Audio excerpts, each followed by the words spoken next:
The day I asked my daughter for help, she looked me straight in the eye and said, "Figure it out yourself, Mom." But what she didn't know was that I had already signed the deed to my brand new house. And what I did next changed everything between us forever.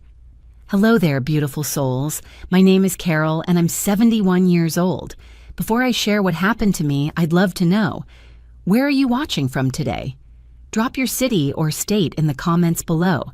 I always love connecting with wonderful people from all over this beautiful country of ours. Now, what I'm about to tell you happened just 6 months ago, and it still gives me chills when I think about it. It's a story about the moment I realized that sometimes the people we love most can surprise us in the most hurtful ways. But it's also about discovering strength I never knew I had. Let me paint you a picture of my life before everything changed. I'd been living in the same house for 43 years, the house where my husband Frank and I raised our daughter Jessica. After Frank passed away 5 years ago from a sudden heart attack, that house became both my sanctuary and my burden. You see, it was a beautiful Victorian home with high ceilings, original hardwood floors, and a wraparound porch that Frank had restored with his own 2 hands. But it was also 4 bedrooms and 3 bathrooms that I didn't need, with heating bills that made my fixed income stretch thinner each month, and maintenance issues that seemed to multiply faster than I could handle them. The roof leaked during heavy rains. The old furnace coughed and wheezed through every winter. The front steps had started to sag, and the paint was peeling on the north side where the wind hit hardest. At my age, climbing a ladder to clean gutters wasn't just difficult, it was dangerous. But every time I looked around at Frank's handiwork, at the wallpaper we'd chosen together, at the height marks on the kitchen door frame where we'd measured Jessica's growth, I couldn't bear the thought of leaving. Jessica lived about 20 minutes away with her husband Mark and their 2 teenage boys, Tyler and Connor. She had a successful career as a marketing director for a pharmaceutical company, and Mark was an attorney. They lived in a sprawling suburban home with a 3-car garage and a pool in the backyard. From the outside looking in, they had everything anyone could want. But here's what I didn't fully understand until that terrible day. Jessica had been watching my struggles with the house, not with concern for my well-being, but with dollar signs in her eyes. You see, our neighborhood had been changing over the past few years. Young families were moving in, renovating the old homes, and property values were climbing steadily. My house, despite its needs, was sitting on a prime lot in what real estate agents were now calling a highly desirable historic district. Jessica knew this. She knew it very well. For months leading up to that day, she'd been dropping hints about my situation. During our weekly phone calls, she'd say things like, "Mom, you know you can't stay in that big house forever," or "Have you given any more thought to your future living arrangements?" At family dinner, she'd point out every little thing that needed fixing. The loose banister, the squeaky floorboard, the way the bathroom faucet dripped. I thought she was being caring. I thought she was worried about her aging mother living alone in a house that was becoming too much to handle. I was grateful that she was paying attention, that she cared enough to notice these things. How naive I was. The turning point came on a Thursday morning in March. I'd been dealing with a plumbing emergency. The main water line to the house had burst during a particularly harsh cold snap, flooding my basement and damaging some of Frank's old workshop equipment and several boxes of family photos that I'd stored down there. I called a plumber, but he couldn't come until the following Monday. Meanwhile, I had no water in the house. None. I couldn't shower, couldn't wash dishes, couldn't even make a cup of coffee. At 71, I wasn't exactly equipped to dig up my front yard and fix a water main myself. I'd been staying at a nearby motel for 3 nights, paying $90 a night that I really couldn't afford. I was exhausted, overwhelmed, and for the first time since Frank died, I felt truly helpless. That's when I decided to swallow my pride and call Jessica. "Honey," I said when she answered, "I hate to bother you at work, but I'm in a real bind here." I explained about the water line, about the motel, about feeling lost and unsure of what to do next. I wasn't asking for money. I still had enough savings to cover the repair, though it would be tight. I wasn't even asking her to fix anything. I just needed someone to care, someone to maybe offer a guest room for a few nights, or perhaps just some emotional support during a difficult time. There was a long pause on the other end of the line. Then Jessica sighed. Not a sympathetic sigh, but an irritated one. "Mom," she said, and I could hear the impatience in her voice. "You can't keep calling me every time something goes wrong with that house. I have my own family to worry about, my own responsibilities. I can't be your handyman or your hotel or your problem solver. You're going to have to figure it out yourself." Figure it out yourself. Those 4 words hit me like a physical blow. "But Jessica," I started to say, "I'm not asking you to fix anything. I just thought maybe what? Maybe I could drop everything and come rescue you? Mom, we've talked about this. That house is too much for you. It's been too much for you for years. Instead of calling me every time there's a crisis, maybe you should be using this as motivation to finally make some adult decisions about your living situation." Adult decisions. As if 71 years of making decisions, of raising a child, of caring for a dying husband, of managing a household and a life, somehow didn't count as adult enough. "I have to go," she continued. "I'm in the middle of preparing for a big presentation. Call a hotel if you need to. Call a plumber. Call someone else. But stop calling me with these emergencies. I can't be responsible for every little thing that goes wrong in your life." And then she hung up. I sat in that dingy motel room, holding my cell phone, staring at the screen that said, "Call ended," and I felt something break inside me. Not just my heart, though that was certainly shattered. Something deeper than that. Something fundamental about who I thought my daughter was, about what I thought our relationship meant. But here's what Jessica didn't know as she sat in her corner office, preparing for her important presentation, feeling proud of herself for setting boundaries with her needy mother. 3 weeks earlier, I had done something that would have shocked her to her core. You see, while Jessica had been dropping her hints about my situation, while she'd been eyeing my property with increasing interest, while she'd been calculating the inheritance she assumed would eventually come her way, I had been doing some calculating of my own. I'd been watching the real estate market too. I'd seen what homes in my neighborhood were selling for, and I'd realized that the equity I'd built up in my house over 4 decades wasn't just going to be my daughter's nest egg someday. It could be my freedom today. So I'd done something I hadn't told anyone about. Not Jessica, not my neighbors, not even my closest friend. I'd contacted a real estate agent, got my house appraised, and started looking at smaller properties in a lovely, active senior community about an hour north of town.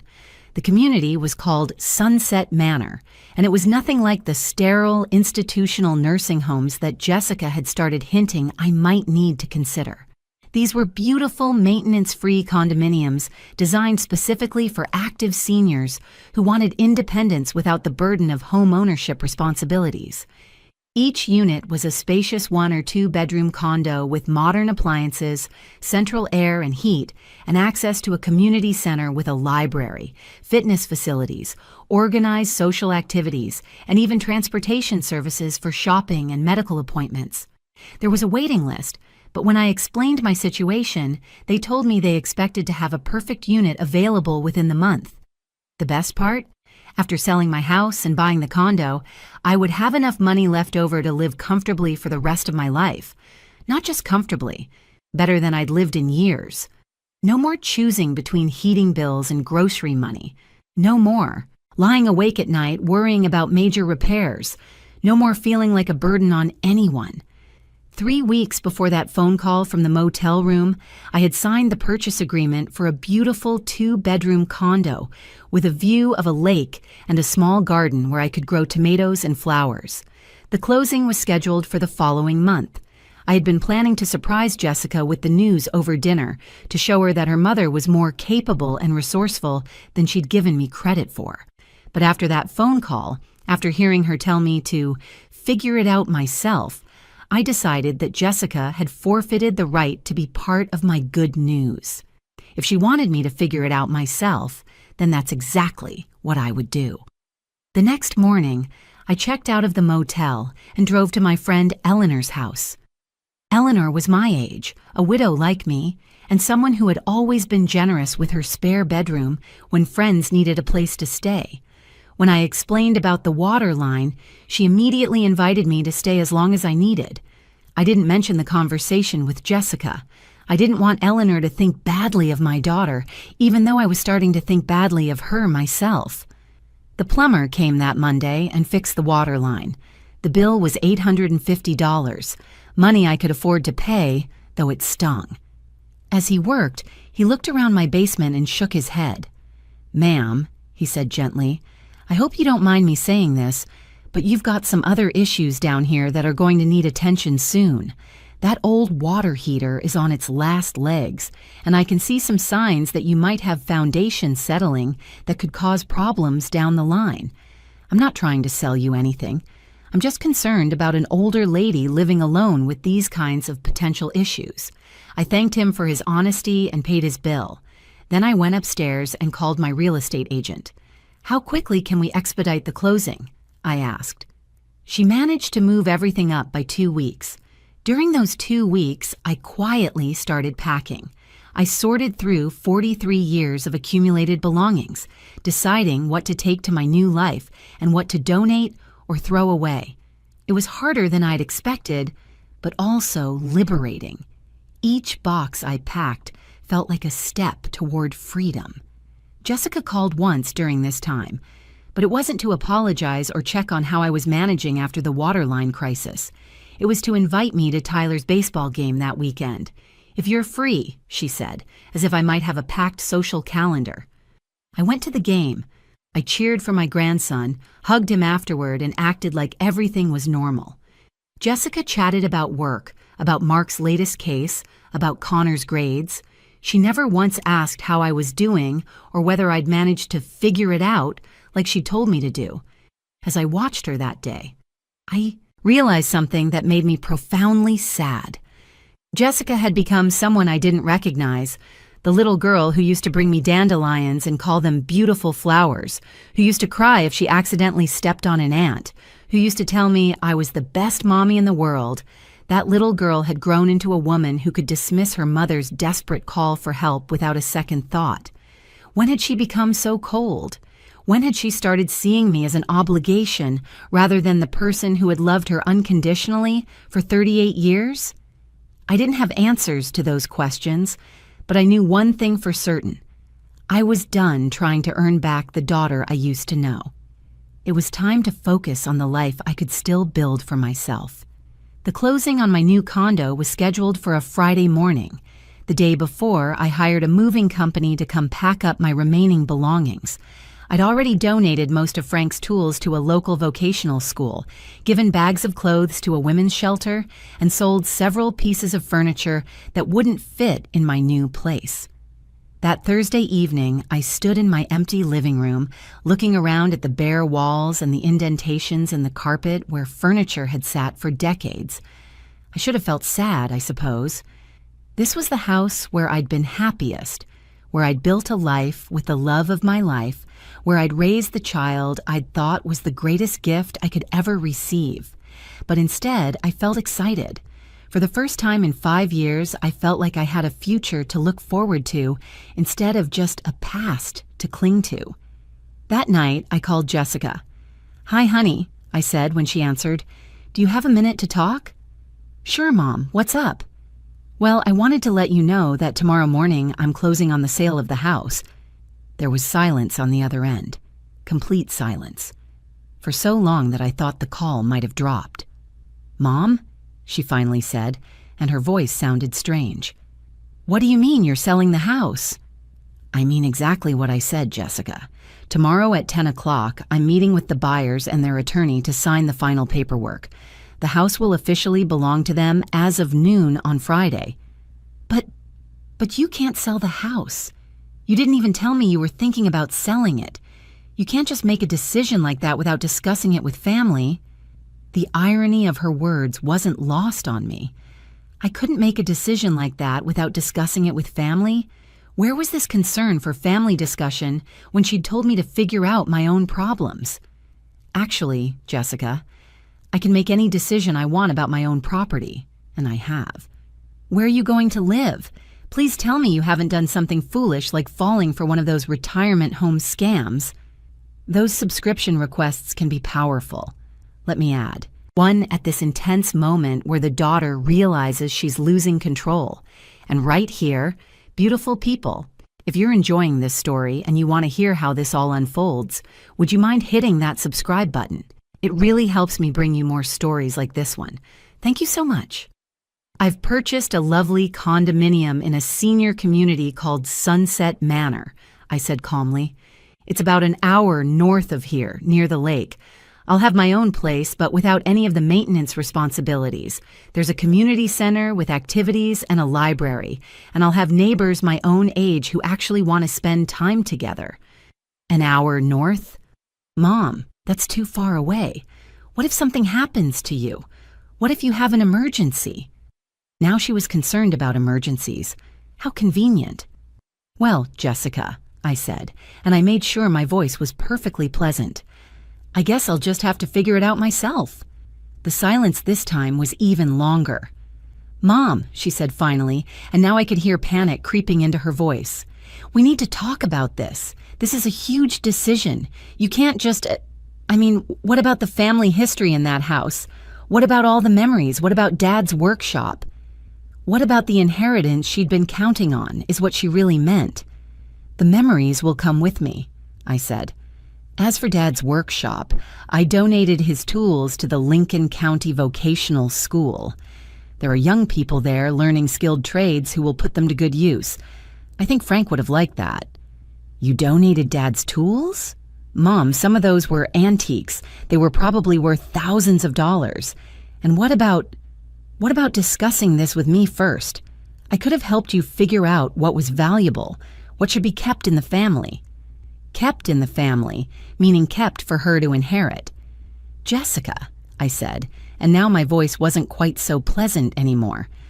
3 weeks ago, when my water line burst and I had no place to stay and no idea how to handle the crisis, I called you looking for help. Not money, not solutions. Just someone who cared enough to offer support during a difficult time. Do you remember what you told me? Mom, that's not fair. I was having a really stressful day at work, and you told me to figure it out myself. You told me you couldn't be responsible for every little thing that went wrong in my life. You told me I needed to make adult decisions about my living situation. I didn't mean... So that's exactly what I did. I figured it out myself. I made an adult decision about my living situation. I solved my own problems without bothering you. Isn't this exactly what you wanted? That's not what I meant, and you know it. No, Jessica, I don't know it. Because when your 71-year-old mother called you in distress, you couldn't be bothered to offer even basic emotional support, so I learned to stop expecting it from you. I could hear her starting to cry now, and part of me, the mother part that had comforted her through scraped knees and broken hearts and teenage disappointments, wanted to soften my tone, to apologize, to make it better. But the woman who had spent 3 nights in a dingy motel room, feeling abandoned and unloved, wasn't ready to make it better. When do you close on the new place? She asked. Tomorrow morning, same time as the sale closing. I'll move in this weekend. Can I see it? Can we talk about this more? Of course you can see it, I said. It's a lovely place. I think you'll be impressed with how well I've figured things out for myself. The next morning, I dressed in my best suit, a navy blue outfit that Frank had always said made me look distinguished, and drove to the law office where both closings would take place. The buyers were a young couple with 2 small children who had fallen in love with the house's character and were excited about the prospect of restoration. The husband was a carpenter, and his eyes had lit up when he saw Frank's craftsmanship. We promised to take good care of it, the wife had told me when we'd first met. We can see how much love went into this house. Signing those papers should have been heartbreaking. Watching strangers take legal ownership of the place where I'd spent most of my adult life should have felt like losing everything that mattered. Instead, as I signed my name for the final time, I felt like I was signing my independence. An hour later, I was signing different papers at a different table, officially becoming the owner of a beautiful lakeside condominium where I could start fresh at 71 years old. I spent that weekend moving in, arranging my furniture, hanging pictures, and setting up my new life. Eleanor came to help, and so did a few other friends from church. We worked together, laughed together, and by Sunday evening, my new place felt like home. Jessica didn't come to help. She didn't even call. It was Tuesday when she finally showed up. I was sitting on my small patio, watching the sunset over the lake and reading a book, when I heard a car in the driveway. I looked up to see Jessica walking toward me, and the expression on her face was one I'd never seen before. It was somewhere between devastated and furious. "Hi, honey," I said, setting down my book. "This is a nice surprise. Would you like some iced tea?" She sat down in the chair across from me without saying anything for a long moment. Then she looked around at the patio, at the view of the lake, at the well-maintained grounds of the community visible through the trees. "It's nice," she said finally, and she sounded surprised. "Thank you. I think so, too." "Mom," she said, and now she leaned forward, her voice urgent. "We need to talk about what you've done." "What I've done? You mean what I've done about figuring out my own problems and making adult decisions about my living situation?" She winced. "I know you're angry about what I said, but I'm not angry, Jessica. Anger implies that I still have expectations that can be disappointed. I've moved beyond that." "What does that mean?" I looked at my daughter, this woman who looked so much like me at her age, who had my eyes and her father's stubborn chin, and I tried to figure out how to explain what I'd learned about both of us over the past month. "It means that for the first time in 5 years, I'm not spending my days worrying about being a burden on you. I'm not lying awake at night wondering if the next crisis will be the one that finally exhausts your patience completely. I'm not constantly grateful for scraps of attention or afraid to ask for help when I need it." "Mom, I never said you were a burden." "You didn't have to say it. It was clear in every sigh when I called, every suggestion that I should consider other options, every time you pointed out something else that was wrong with the house. You saw me as a problem to be managed, not a person to be loved." Her face crumpled. "That's not true." "Isn't it? When was the last time you called me just to talk? When was the last time you asked about my day, my thoughts, my feelings about anything other than my housing situation?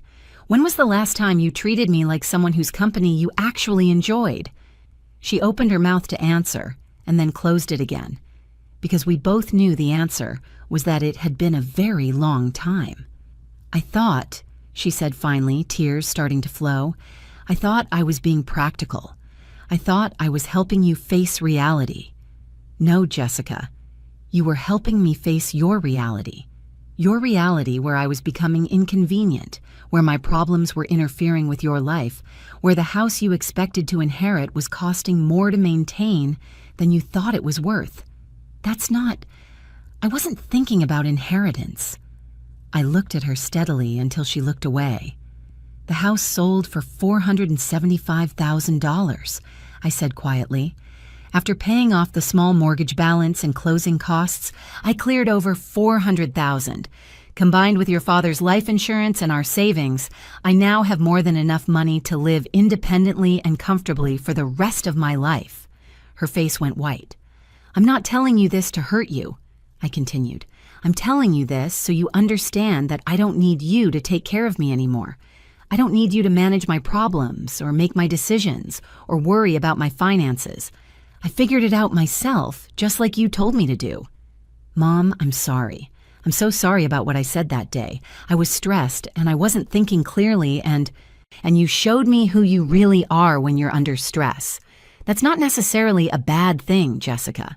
People reveal their true priorities when they're pressured. You've shown me that I'm not one of your priorities, and that's okay. It's good for me to know where I stand." She was crying harder now. "But I love you. You're my mother. Of course you're a priority. Love isn't just a feeling, sweetheart. It's a choice we make about how to treat people.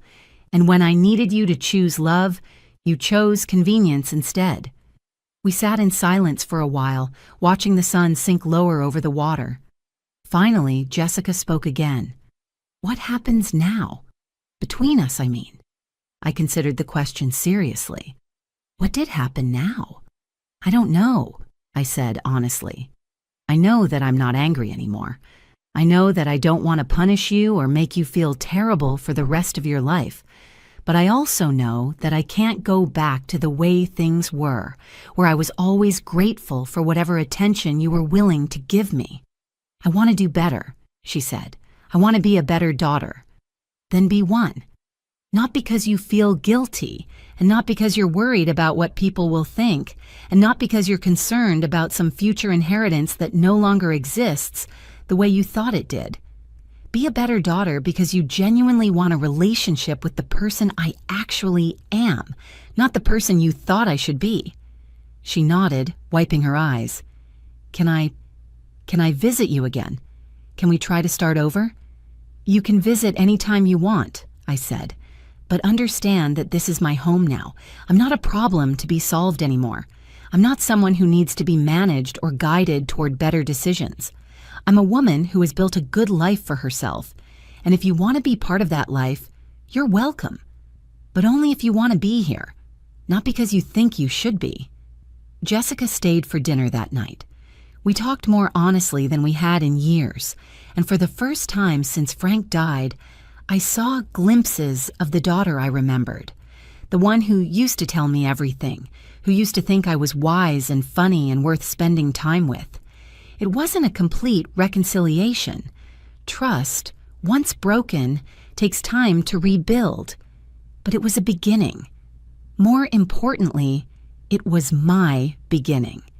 At 71 years old, I had learned that I didn't need anyone's permission to make my own decisions, solve my own problems, or build my own happiness. I had figured it out myself, and it turned out I was much more capable than anyone, including me, had given me credit for. That was 6 months ago. Since then, Jessica and I have slowly been rebuilding our relationship, but on different terms than before. She visits every few weeks, not because she feels obligated to check on her helpless mother, but because we actually enjoy each other's company again. She's started asking my advice about things, work situations, parenting challenges with the boys. And I realized that somewhere along the way, she had forgotten that I'm actually pretty good at figuring things out. As for me, I love my new life. I've made friends in the community, joined a book club, started taking watercolor painting classes, and even learned to play bridge. Last month, I took a weekend trip to visit Eleanor's sister in Colorado, and next spring, I'm planning to take a river cruise through Europe, something Frank and I always talked about doing but never got around to. The best part is that every decision I make now is mine alone. I don't have to worry about being a burden, because I'm not one. I don't have to ask permission or approval, because this is my life to live. Sometimes people ask me if I regret selling the family home, if I miss it. The truth is, I miss the memories that house held, but memories aren't tied to buildings. They're carried in our hearts. And my heart is much lighter these days. If you're watching this and you recognize yourself in my story, whether you're the mother who's been made to feel like a burden, or maybe even the daughter who's been too busy to really see your parent as a whole person, I hope you'll take something valuable from what happened to me. We're all capable of more than people give us credit for. We're all worth more than being someone else's obligation, and it's never too late to figure it out for yourself. Thank you for listening to my story. I hope it reminded you that every ending can also be a beginning, if we're brave enough to write a new chapter. Until next time, take care of yourselves, and remember, you're stronger than you know.